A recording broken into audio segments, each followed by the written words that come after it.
రండి పార్ట్నర్స్, రండి రండి. ఇదే నా అడ్డా. కూర్చోండి. బాగుంది కదా? మలంగన్న అదిరిపోయిందన్న. 5 స్టార్ హోటల్ తాతలా ఉందనుకోండి. మరేమనుకున్నారు? మలంగన్న 5 స్టార్ అడ్డా. బాబాజీ గారి ఫోటో కూడా తగిలించుకున్నారు. మా బాబా గారు మమ్మల్ని వదిలేసి వెళ్ళి మేడ అయినా ఆయన ఇంకా సర్వం దేవం ఉన్నారు. సర్వం దేవం అండి. చాలా బాగుందండి. కూర్చో. మల్లగన్న, ఈ వయసుని టాలెంట్ ని సరిగ్గా ఉపయోగించుకోవట్లేదు వీళ్ళు. మీ స్థానం ఈ ఇటుకలు సిమెంట్ దగ్గర కాదు, ముఖ్య సేవకుడుగా ఉండాలి. సేవకురాళ్లు మీకు సేవ చేయాలి, అందరూ మీ మాట వినాలి. కానీ అందరూ చెంచాగాళ్ళు. ఇక సేవకురాళ్ళు అంటావా? వాళ్ళ నా భగవంతుడే కాపాడాలి. సేవకురాలుగానే చేరింది ఆ దెయ్యం. బాబా మంచుకుని మింగేసింది. ఎవరా దెయ్యం? ఏంటి మలంగన ఇది? దెయ్యం అది ఇది మమ్మల్ని భయపెడుతున్నారు. అది నిజంగానే దెయ్యమే. అది సరైన సమయంలో బాబా అన్నిటినీ సరిచేశారు. లేదా ఈ ఆశ్రమం ఉండేది కాదు. అలాగా? అంతలో ఏం జరిగింది ఆశ్రమంలో? పెద్ద బాబాకి ఏదైనా ప్రాబ్లం ఉండేదా? కాదు కాదు, ఆయనకి ఎలాంటి ప్రాబ్లం లేదు. మరి ఆయన ముఖ్య అనుచరుడు ఈశ్వరనాథే ఈ సమస్యలన్నిటికీ కారణం. అత్యాశ తన చేత అలా చేయించింది. కానీ మన బాబా నిరాళాజీ గారు సరైన సమయానికి ఆదుకుని ఆశ్రమం దీని పరువు రెండింటినీ కాపాడారు. మరి ఈశ్వర్నాథ్? చెప్పాలంటే బాబాకి బోపాస్వామి ఎలాగో, ఈశ్వరనాథ్ పెద్ద బాబాకి ప్రధాన అనుచరుడుగా ఉండేవాడు. కానీ బాబా నిరాళ అంతా ఆయన చేతిలోకి తీసుకున్నాక ఈశ్వరనాథ్ పత్తా లేకుండా వెళ్ళిపోయాడు. బతుకుంటే బలుసాగు తినొచ్చని పారిపోయాడు. పాపం తన పిచ్చి పిల్ల సనోబర్ని ఇక్కడే వదిలేసి వెళ్ళిపోయాడు. ద్రోహి. మరి ఈశ్వర్నాథ్ అసలు ఎక్కడున్నాడు? ఏమో, తను ఎక్కడున్నాడో ఎవరికీ తెలీదు. మరో సనోబర్? తనిక్కడే ఆశ్రమంలో ఉంది. ఎన్ని సంవత్సరాల నుంచి తనని జాగ్రత్తగా చూసుకుంటున్నారు. మన బాబా నిరాళా గారి మనసు అటువంటిది. ఇప్పుడు మీరు చెప్పిన మాట నిజమండి. ఆడవాళ్ళని జాగ్రత్తగా చూసుకోవడంలో బాబాజీ కన్నా గొప్పవాళ్ళు ఇంకెవరు లేరండి. పలంగనా, ఈ రహస్య తలుపు సంగతి ఏంటో తెలుసుకోవచ్చా? అక్కడ ఏముందో తెలుసుకోవాలన్న ప్రయత్నం కూడా చేయకు. లోపలికి వెళ్లాలని కూడా అనుకోకు.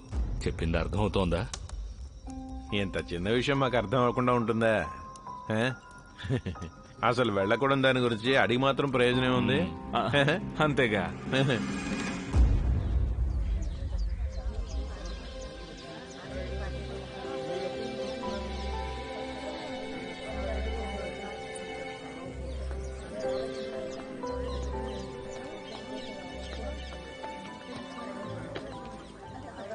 ఏంటమ్మా, దర్శనానికి లైన్లో వెళ్లాలని మీకు తెలీదా? లైన్లో నేను వెళ్ళక్కర్లేదు, ఎందుకంటే నన్ను గుర్తుంచుకోండి. నా పేరు పమ్మి. లేదు లేదు మ్యామ్. నేను లైన్లో వెళ్ళానంటే ప్రాక్టీస్ కి లేట్ అయిపోతుంది. సరేనా? తను పమ్మి పహిల్వాన్ ఛాంపియన్, తను వెళ్ళవయ్యా. సర్వం దేవం. అందరికీ ఇవ్వండి, రండి.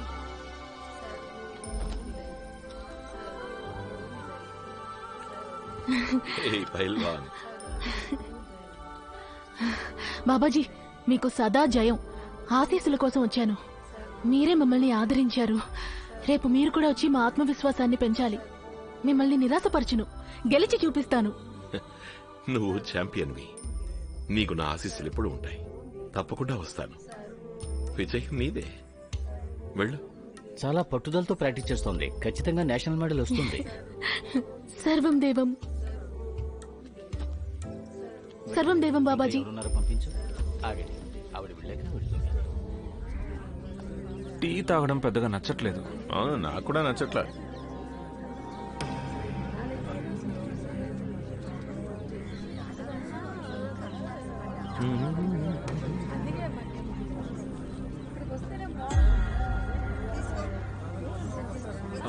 ఇందాకేదో అంటున్నాను. మీరు త్వరగా పనులు పూర్తి చేసుకోవాలి.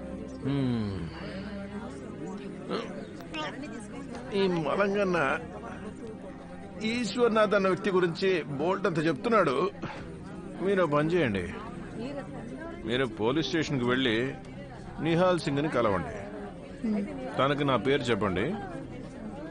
పాత రికార్డులు వెతికి ఇన్ఫర్మేషన్ తెలుసుకోవడంలో తను మీకు సాయం చేస్తాడు. మీరతన్ని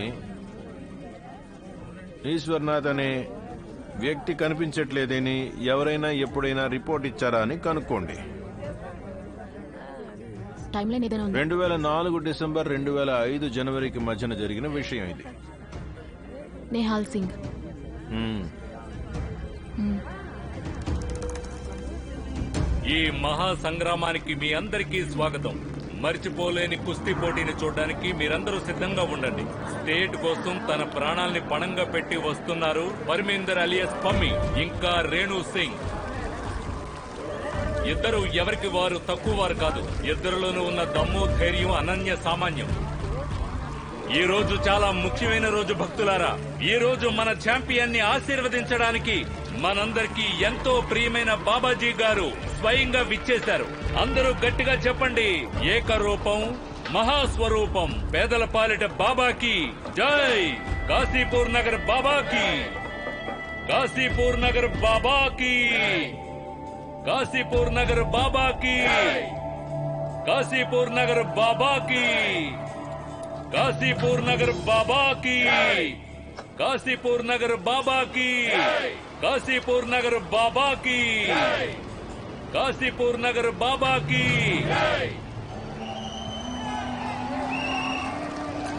చేతులు కలపండి, చేతులు కలపండి.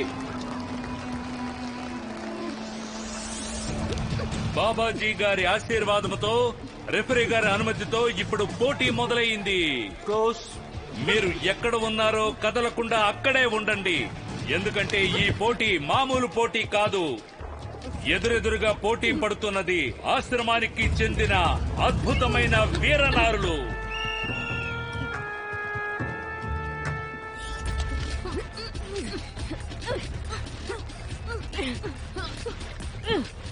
అలా చూడండి, రేణు పమ్మిని కదలనివ్వకుండా గట్టి పట్టు పట్టింది. మెల్లమెల్లగా తనని బయటికి నెడుతూ ఒక పాయింట్ సంపాదించే ప్రయత్నం చేస్తోంది. చూసారా, ఇప్పుడు స్కోర్స్ పమ్మి 1, రేణు 1. ఇద్దరు పహిల్వాన్లకు బాబాజీ గారి ఆశీర్వాదం సమృద్ధిగా ఉంది. వీరిద్దరూ ఇంతవరకు చెరొక పాయింట్ సంపాదించి సమఉజ్జీలుగా ఉన్నారు.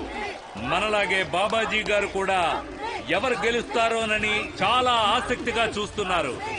ఇంతలో పమ్మిని కింద పడేసి రేణు ఓ కొత్త ఎత్తుని ప్రయోగించింది. మెరుపు వేగంతో దూసుకు వెళ్లి పమ్మి రేణుని ఓ పట్టు పట్టింది. ఈ పట్టు నుంచి విడిపించుకోకపోతే పమ్మికి ఖచ్చితంగా ఒక పాయింట్ దొరికినట్టే. అదిగో చూశారు కదా, పమ్మి రేణుని కింద పడేసి ఎటు కదలకుండా చేసి ముప్పు తిప్పలు పెడుతోంది. పమ్మి రేణుని గట్టిగా అదిమి పడుతోంది. రిఫరీ నిర్ణయం ప్రకారం హోరాహోరీగా జరిగిన ఈ పోటీలో పమ్మి విజేతగా నిలిచింది. నిరాళ బాబాజీకి మీ కృప పడిందంటే వారి జన్మ ధన్యమైనట్టే. రిఫరీ అధికారికంగా పమ్మి విజేతగా ప్రకటించారు. పమ్మి చరిత్ర సృష్టించింది. ఇక ఆశ్రమం తరఫు నుంచి 56 కిలోల కేటగిరీలో పమ్మియే నేషనల్ లెవెల్ కి వెళ్లడానికి అర్హురాలు.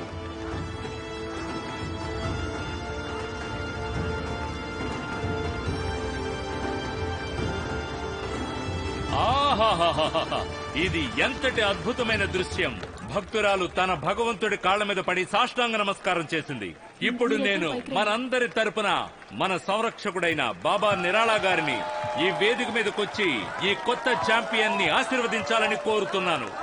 ఇక్కడున్న వాళ్ళలో చాలా మందికి తెలీదు, అదేంటంటే ఒకప్పుడు మన బాబాజీ గారు కూడా పెద్ద పహిల్వాన్ అని.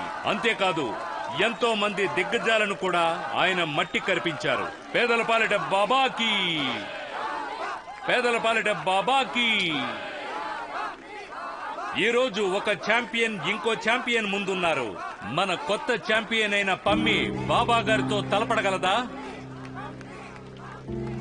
భక్తులారా, ఈ అద్భుతమైన పోటీని మీరు చూడాలనుకుంటున్నారా? భక్తురాలికి భగవంతుడికి మధ్య జరిగే పోటీ ఇది వీరత్వానికి పరాకాష్ఠ అని కూడా చెప్పచ్చు.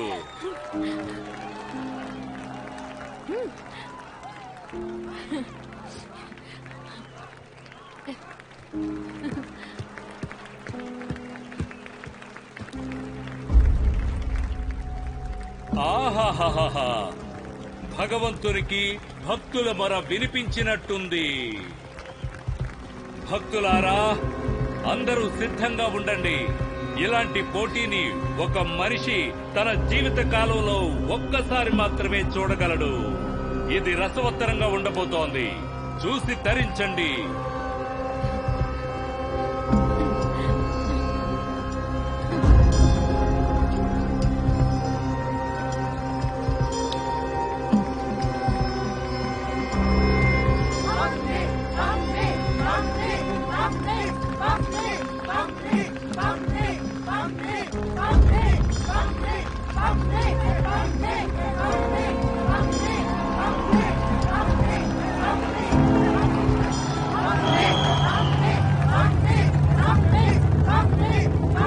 భక్తులారా, ఇది కేవలం పోటీ మాత్రమే కాదు.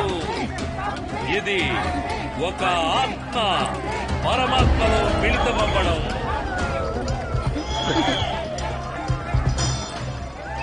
గంగా సరస్వతిలో సంగమమైనట్టు, భూమి ఆకాశాలు కలిసినట్టు, వీరత్వము దైవత్వము ఏకమైనట్టు, అంగబలము ఆధ్యాత్మికత కలిసినట్టు,